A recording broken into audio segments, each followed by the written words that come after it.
오늘은 하이델베르그를 정리하는 그런 시간을 갖도록 하겠습니다.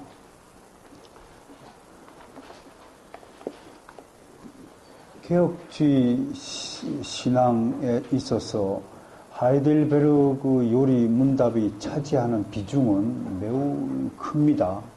그래서 3대 신조 그러면 이제 하이델베르그와 벨직과 또 우리 도르트 신조 이걸 꼽지 않습니까? 또 우리 개혁주의 신앙 고백서를 배울 때 항상 기억해야 될 것은 최소한 한 60여 개 이상의 신앙 고백서가 우리 앞에 있지만 그 중에서 반드시 기억해야 될 것을 7개를 선정해서 우리가 지금 공부하고 있습니다. 맨 처음에 공부한 것이 우리가 제네바 요리 문답서입니다. 제네바 카테키즘, 그래서 그것을 칼빈 목사님은 신앙교육서다라는 이름으로 했는데, 제네바에는 1차 교육서와 2차 교육서가 있었죠. 1542년도에 2차 교육서를 만들 때 칼빈 목사님이 제네바 추방되었다가 41년도에 다시 제네바 시의회 요청으로 제네바에 귀환할 때 조건부로 이 요리 문답서를 주일학교에서 가르치는 것을 시의회 법으로 정해달라고 조건부를 붙인 것으로서 유명한 것이 바로 제네바 요리 문답서 2차 교육서가 되겠습니다. 이 제네바 요리 문답서에 이어서 받아들인 것이 우리가 1960년대에 있었던 스코틀랜드 신앙 고백서가 있지요. 그 스코틀랜드 고백서를 통해서 우리는 장로회 정치, 특히 노회 중심의 장로회 정치가 바로 이때 마련된 그 역사적인 사건을 우리는 기억을 하게 됩니다. 세 번째가 1561년도에 했던 벨직 신앙 고백서, 벨기에 남부 네덜란드 지역의 벨기에 지역의 귀도드 브레라는 인물이 만든 신앙 고백서가 벨직 신앙 고백서다. 이때는 스페인의 그 가톨릭을 신봉하는 필립 2세라는 황제가 네덜란드를 속국으로, 그러니까 식민지국으로 삼고 있었던 그런 시절이었는데, 이런 그 가톨릭 교도들의 엄청난 핍박 속에서도 이렇게 개혁주의 신앙 고백을 할 수 있었다는 것은 참으로 우리를 놀랍게 합니다. 이때에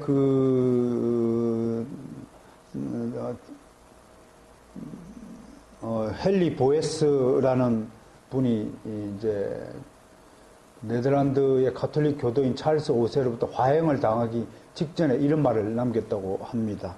이 신앙 고백에 표현된 바의 진리를 거부당하느니 보다는 차라리 등에 채찍을 맞고 혀를 잘리며 입에 재갈이 물리며 온몸이 불구덩이에 던져지는 편이 더 낫다 라고 고백을 했다고 합니다.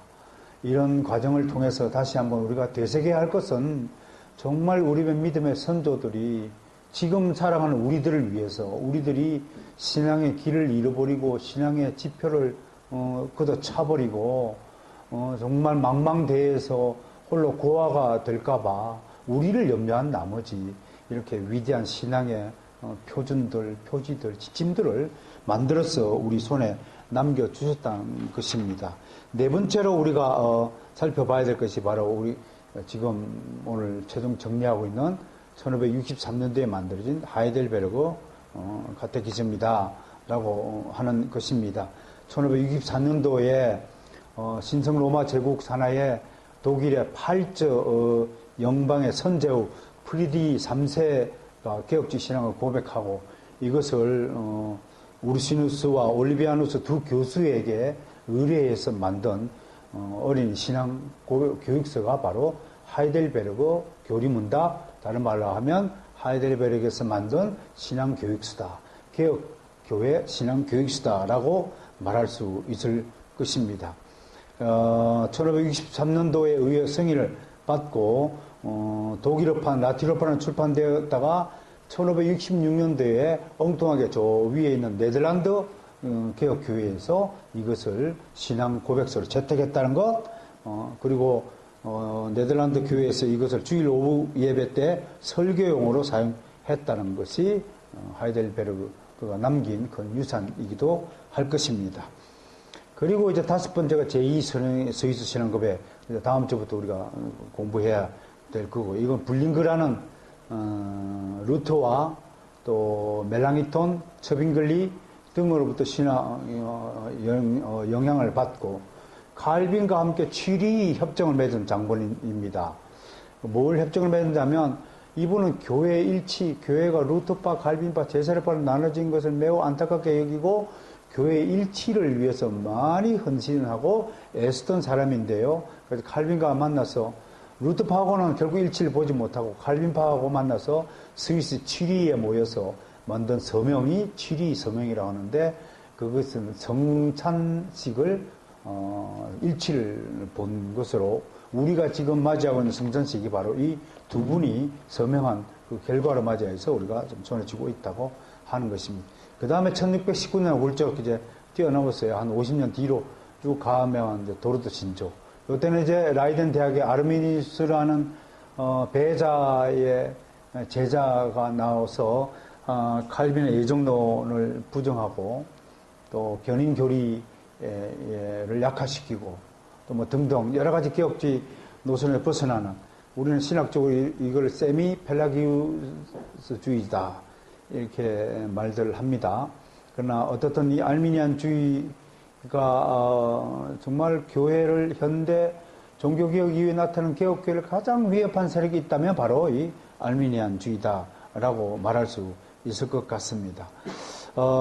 그리고 마지막에 이제 1647년에 만들어진 최종적인 신앙 고백서의 종합판이다 라고 말하는, 우리가 지금까지 장로교의 표준 문서 신앙의 지침 신앙 고백서의 최종판으로 삼고 채택하고 있는 웨스트민스터 신앙 고백서가 이때에 만들어졌다라고 하는 거죠. 1943년부터 시작해서 49년 2월 22일 날 총 67개월 21일간 회의를 했어요.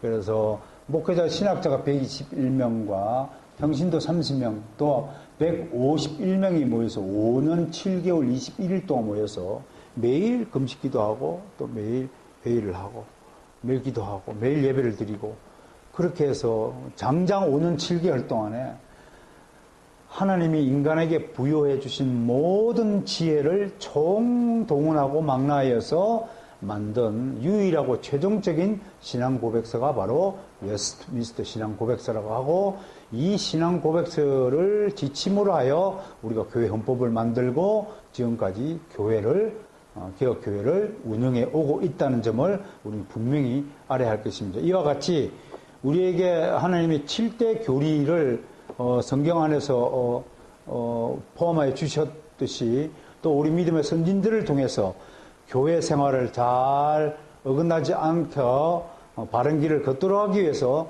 7개의 중요한 신조신앙 고백서를 우리 손에 남겨주셨다는 것, 이것보다 더 큰 유산은 없다라고 하는 것을 다시 한번 말씀드리면서, 그 중에 우리가 지난주까지 살펴보았던 하이델베르그는 1563년도에 독일 지방에 있는 작은 제후, 선제는 뭐죠? 황제를 선출하는 제후로 임명된 자를 선제후라고 한다고 했죠. 프리디 3세가 이 두 교수를 임명하여서 만든 것이다. 그런데 그러면서도 우리가 이 제네바 요리문답이나 하이델베르그 요리문답이라고 이름 붙인 것은 크게 말하면 신앙 고백서가 5개요, 신앙 교육서가 2개가 여기 7개에 포함이 되어 있는 걸 알죠. 그러면서 우리가 왜 요리문답이 중요한가라는 것은, 특히 제네바 요리문답 2차 요리문답서 같은 경우는 특징이 뭐냐면 목사와 어린아이가 이게 서로 묻고 대답하는 형식으로 이렇게 꾸려져 있다는 것입니다. 즉 요리문답, 질문하고 답하는 형식의 교육서가 가장 인간에게 유용한 교육서라는 것을 첫 번째 우리가 말씀을 해 준다는 것입니다. 그러니까 주일학교 교사의 절대적인 지침이 되겠죠. 그죠? 아이들하고 질문하고 답변하고 또 질문하고 답변하고, 아이가 질문하면 또 선생님이 답변하고, 이렇게 이제 질문을 묻고 답하고, 이런 것들이 인간에게 주어진 가장 효과적인 교육 방식이다라고 하는 것이고, 특히 아이들에게 어릴 때부터 요리문답을 가르치라고 하는 것은 어릴 때부터 성경의 지식을 심어줌으로써 그들이 성경의 진리에서 이탈되지 않도록 하는 성경 안내서로서의 기능과 역할이 중요하다고 보기 때문인 것입니다. 그리고 또 성경에는 아이들이 소양을 갖춰야 될 수많은 하나님의 명령과 약속, 또 교훈들, 또 규례들, 또 여러 가지 역사적 사건들, 또 아름다운 이야기들, 시들, 또 원수들의 대적하는 이야기들, 또 성공의 이야기, 실패의 이야기들, 이런 수많은 이야기들을 통해서 우리 아이들이 풍성한 인격을 함양할 수 있도록 유도한다는 측면에서 이런 요리문답이 매우 중요하다고 하는 것입니다. 그럼에도 오늘 우리가 하이델베르그를 다 마치고, 물론 뒤편에 우리가 10계명에 대해서 풀이가 되어 있지만, 10계명은 옛날에 한번 했고, 또 시간 나면 제가 또 더 높은 수준에 올라가서 여러분들의 10계명 강의를 또 할 수 있는 기회가 있으리라고 믿기에, 생각하기에 이것으로 종료하면과 동시에, 그럼에도 불구하고 우리가 하이델베르그 요리문답이 갖는 역사적 의의와 그 내용의 충분성에 대해서 우리가 은혜를 나누어야 됩니다. 그럼 왜 하이델베르그인가를 좀 알아봐야 됩니다. 첫 번째로 주제별로 잘 나눠져 있다라고 하는 것입니다.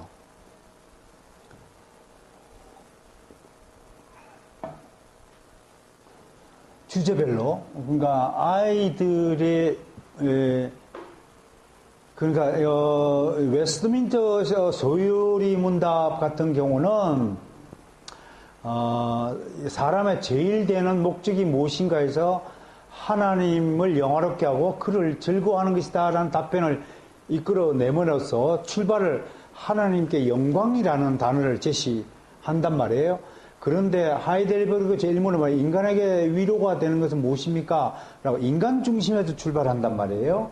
그 얘기는 사실은 뭐 어디서부터 출발하더라도 모두가 두 개의 교리문답서가 모두 하나님의 주권, 하나님의 영광, 하나님의 은혜를 찬양하지만 출발하는 방식이 하이델베르그와 웨스트민스터 소요리 문답이 좀 다르다. 엄밀하게 얘기하면 하이델베르그는 아이들 중심으로 교육서를 지금 진행하고 있다. 웨스트민스터는 그럼에도 아이든 어린이든 누가 있든 간에 하나님 중심으로 이끌어가고 있다라고 얘기하는 것입니다. 그런 차원에서 저는 언젠가 다른 분들에게 설명을 했지만 이런 주제를 시작하는 주제를 택한 것은 독일 사람들의 실존주의 철학적 사상의 영향이 받은 것으로 저는 풀이를 합니다. 실존주의는 항상 인간 중심적이기 때문에 그래서 아이들에게 자기를 중심으로 세계를 바라보도록 이렇게 안내를 하는 것도 하나의 큰 묘미가 있다라고 보여집니다.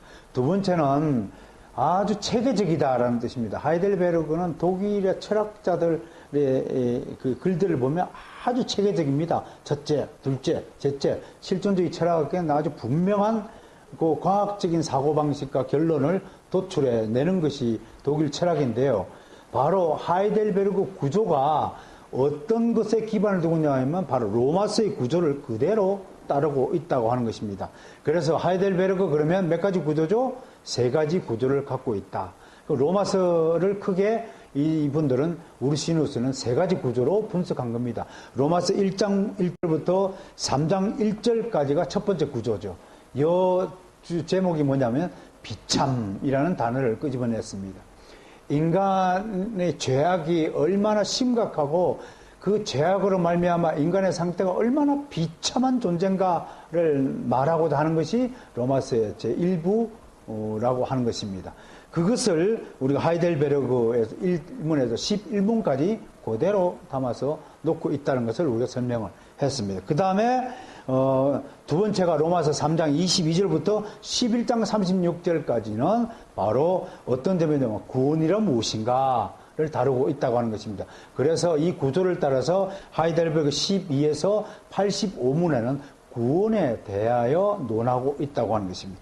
구원은 누가 시키는 것인가? 구원은 어떻게 받는 것인가? 누가 구원을 받는가? 구원받은 백성은 어떻게 살아야 되는가? 왜 율법의 의와 믿음으로부터 난 의가 다른가? 왜 율법의 의로는 구원에 이르지 못하는가? 등등 로마서에서 진술한 사도 바울의 모든 진술들을 체계 있게 논하여서 하이델베르크에 그대로 실어 두었다고 하는 것입니다. 그러므로 어린아이들에게 하이델베르크에 대한 구원의 지식을 가장 효과적이게 가르치려면 하이델베르크 12문에서 85문을 잘 아이들에게 가르치면 그것보다도 더 좋은 구원의 지식이 없다고 하는 것입니다. 마지막으로 로마서 12장에서 16장은 보통 생활, 신앙에 관한 얘기지만 구원받은 백성이 어떻게 하나님을 살아야 되는 것인가 라고 한다면 이분들은 바로 감사를 드리며 살아야 한다라고 한마디로 정의를 한 것입니다. 그래서 하이델베르크 86문부터 129문 끝까지 한 주제를 말한다면 감사라고 하는 것입니다.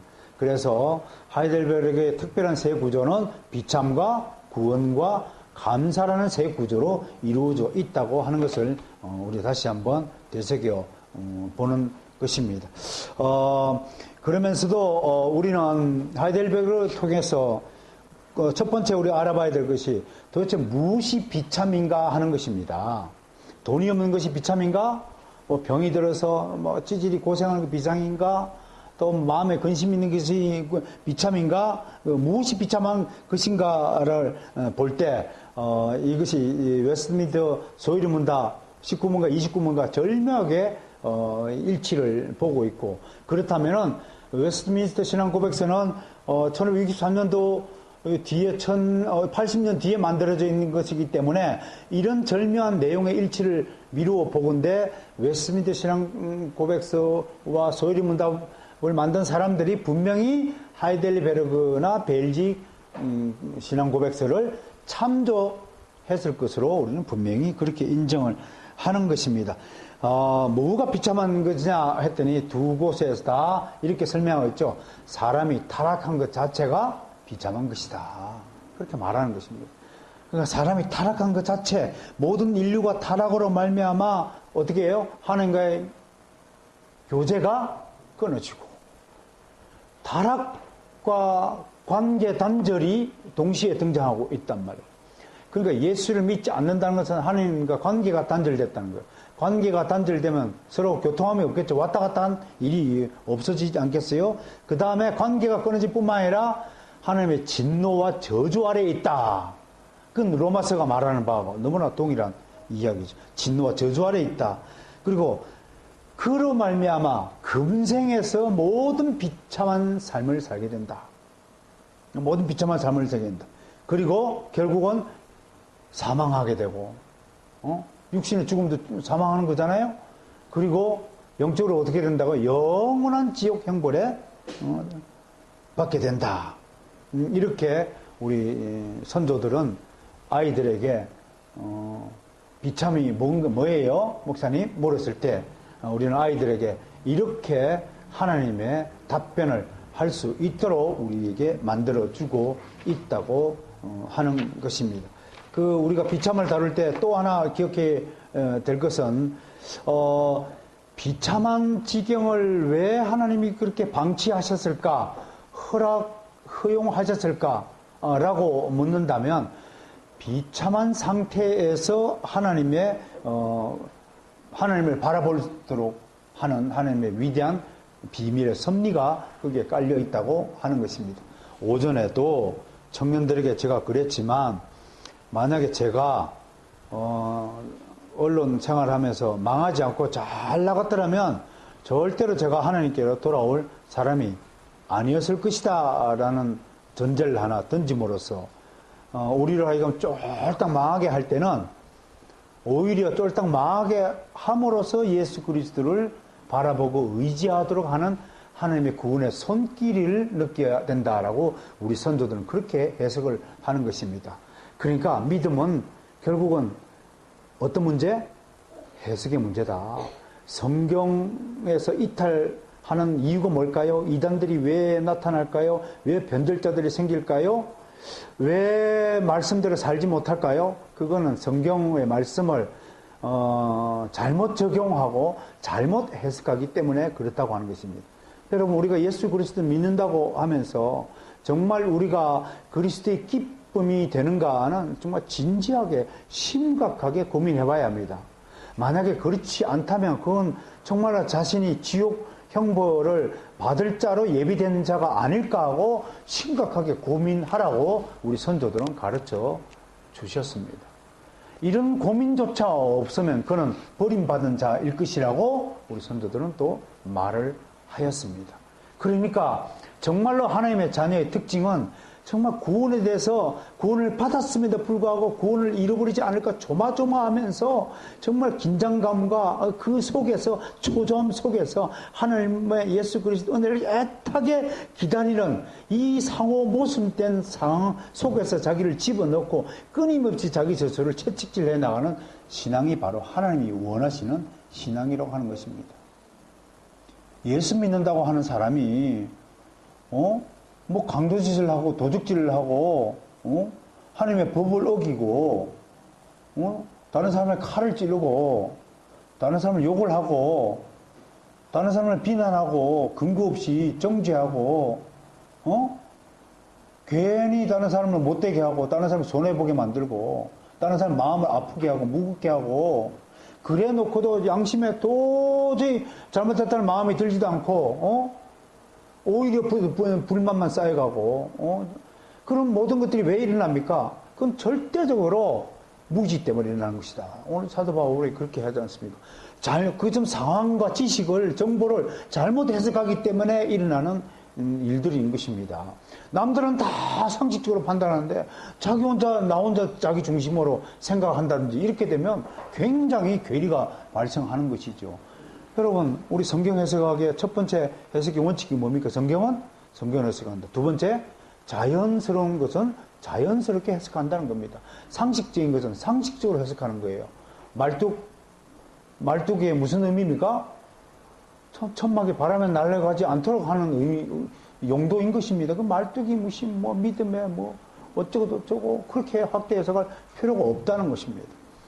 그러니까 주님의 말씀대로 살아가야 한다. 하나님 나라는요, 불편부당함이 없습니다. 공정합니다. 그리고 우리 모두가 하나님 나라에 살아야 되고 또 지금 살고 있다는 것을 믿으셔야 합니다. 그래서 말에나 일에나 태도나 행동이나 정말 예수님의 마음을 아프지 않게 하기 위하여 또 우리가 많은 노력을 좀 기울였으면 하는 바람을 여러분께 전합니다. 그동안 하이델베르그 또 요리문답을 배우시느라고 또 고생이 많으셨습니다. 한 번쯤은 집에 가서 다시 한번 1문부터 129문까지 찬찬히 읽어보시면서 하이델베르그 요리문답서를 만들어 주신 우리 믿음의 선진들이 어떤 동기와 배경을 가지고 또 어떤 구조를 가지고 이것을 만들었으며 과연 이 구절 질문들이 꼭 어린아이에게만 해당될 것인가 나에게는 필요 없는 것인가 라고 비교해 보시면서 절대 그렇지 않다.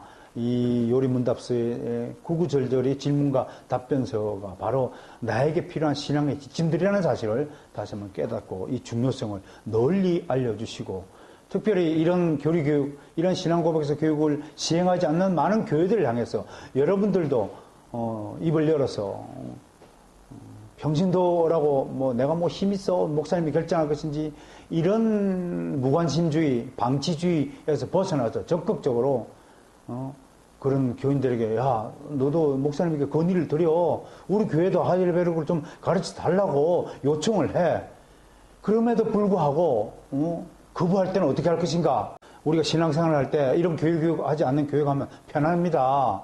큰 교회 가면 편합니다. 대충 묻어 있다가 아멘, 찬송가 부른 대로 부르고 아멘, 그러고 그냥 밥 먹고 헤어져 버리면 아주 편합니다.